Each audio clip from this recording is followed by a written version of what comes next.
I'm John Monds, and I'd like to be your nominee for President of the United States. Back in the early 2000s, and the way the country was going then, I decided, hey, I can't sit on the sidelines and not do anything. So I started from scratch. I looked up all the parties in Georgia.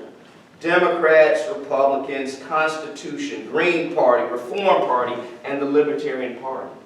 And when I read the Libertarian Party platform, that's when I found my home. And I have not looked back since. That was around 2004.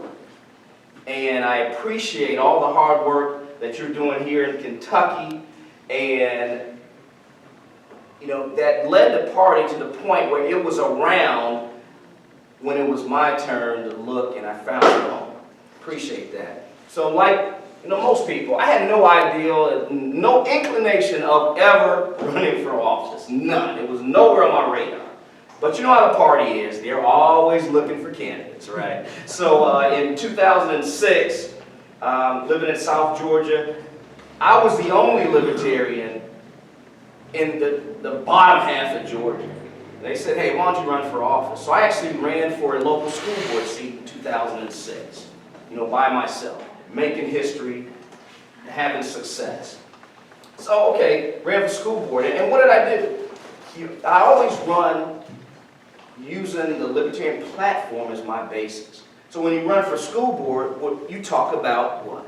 School choice. Parents being able to decide what's the best method of education for their kids. And how did I present it? I always use personal stories. I grew up, when I was younger, I went to private school. My parents could afford that. But I also finished high school at a public high school, and then I'm a homeschool parent. So I would just talk to people about different delivery methods, but they should have more opportunities. For example, right today in our county, small county in South Georgia, every school in my county is an F-rated school. Every single one. All those government schools. And it's a shame that people are stuck in that. After that race, had no plans of running again. 2008 came up. And like you, in Georgia, we have to get a certain percentage of the vote in certain races in order to maintain ballot access. I lived in Public Service Commission District 1, and that's the race that we've been maintaining ballot access for about 25 plus years. Once again, being one of the only people in South Georgia in that district that say, hey, we need ballot access. Will you run? I said, absolutely.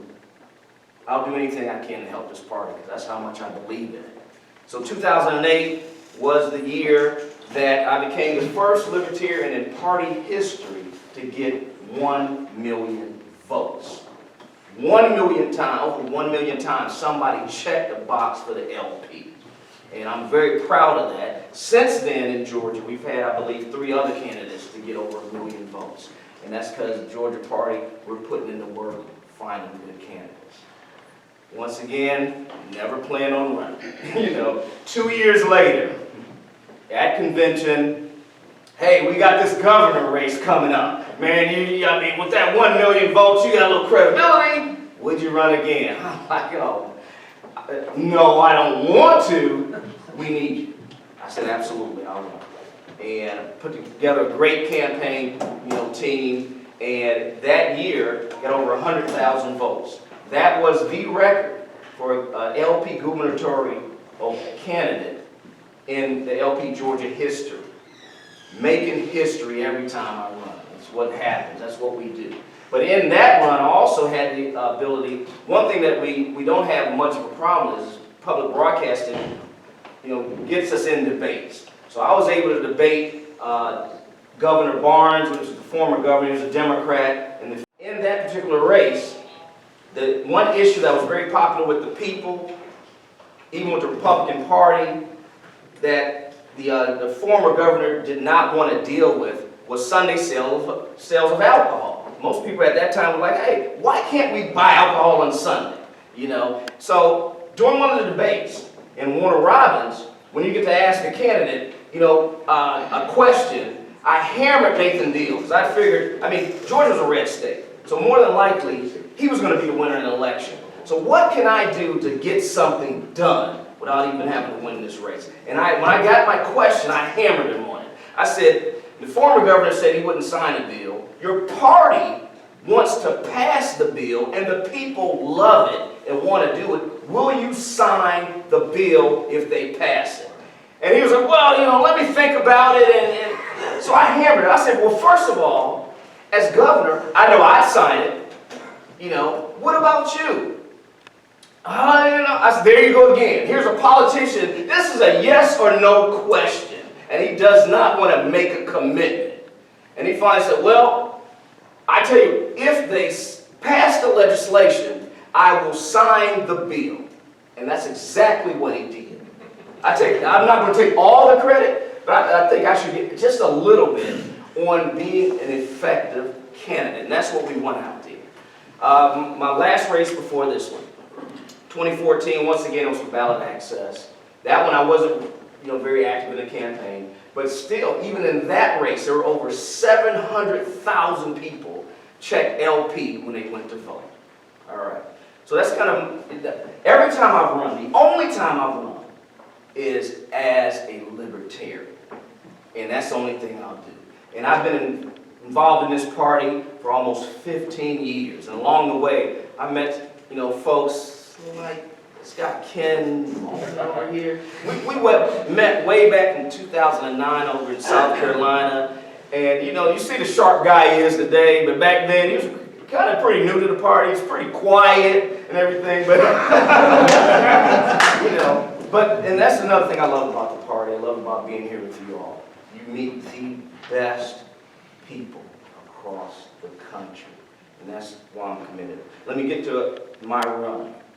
Now, once again, I've never, set out plans ever to run for office, but I had given some thought to run for president.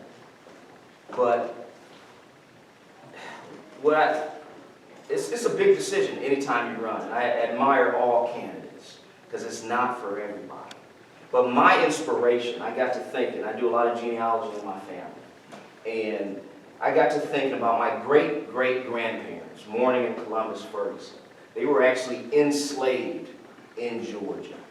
And they are my inspiration for jumping in a race. Because I feel it's the least I could do to honor them. And I dedicate what I do to them. So I'm in the race, got in moving. And, when you talk about issues, how can I be effective? How can we be effective? We have to hit these other parties. One, bringing the troops home. But how we have to do it is this. We have to, one, make personal connections. Because we all know, once again, like Joe was saying, if we could just get out there and say, hey man, freedom is great. If we could sell it like that, then we'd already be free. We'd be the majority party. So how do we get there? And we have to take issues like bringing the troops home. And we have to combat the lies that people have been told. Because what's the first thing people think of why the troops are overseas all around the world? Keep us safe. It's keeping us safe. We know it's a lie, but we have to present it as a lie to the people. So how do you do that? You make the case that if somebody, let's say the police, here, we're not even foreign, agents, but the police went door to door, kicking in doors, asking you questions, wanting to interview your son and asking, would you stand for that? But that's what we're doing around the world. Does that make us, do those people want us? Are they our friends? No, we're creating enemies. We're creating bad guys. Osama bin Laden and all these monsters around the world. A lot of things we've created. We got to get away from that. It's bankrupting the country. We talk about all the things that we need here. Well, if we bring the troops home, maybe we can use some of that money to do the things that are important to us right here. Those are the type of arguments we have to make. I talk about ending the federal income tax. I haven't run into anybody that when I say that, would you like to get rid of the federal income tax, keep your money, and get rid of the IRS? I haven't run into anybody that says, no, that's a bad idea. But how do we affect that? I talk about repealing the 16th Amendment. I said it's easy. I tell people it's easy. The 16th Amendment to the United States Constitution is hereby repealed. You make that the debate. Can we get Donald Trump and Sanders or Biden to debate why they think the federal income tax is a great idea? I call it the slave tax. We create the context for the discussion. So when we do that, so you support the slave tax, Donald? Biden, you support a slave tax? You know, we change the discussion. When you talk about the drug war, you know, can a candidate do it all by himself? No. But we need to talk about who our Attorney General would be to change the schedule on drugs. But where we can affect change is saying, looking at the past 10 presidents and their power to commute and pardon people. Why, when the legalization and decriminalization is spreading across the country, why do we still have people locked up in federal cages, over 81,000 people, when the government is starting to make money off the industry? So when I talk about being president and using unilaterally the ability, you know, what would that do for the party to say, I'm going to review every single case, those who are locked up, but also those who are on pardon and parole, because that's how for 10 years, you know, you got to be scared if you do anything, they're going to put you back in jail.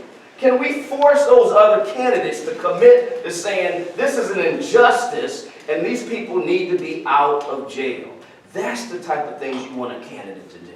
That's what I'm passionate about. Oh, wow, that's all of it? Well, thank you once again.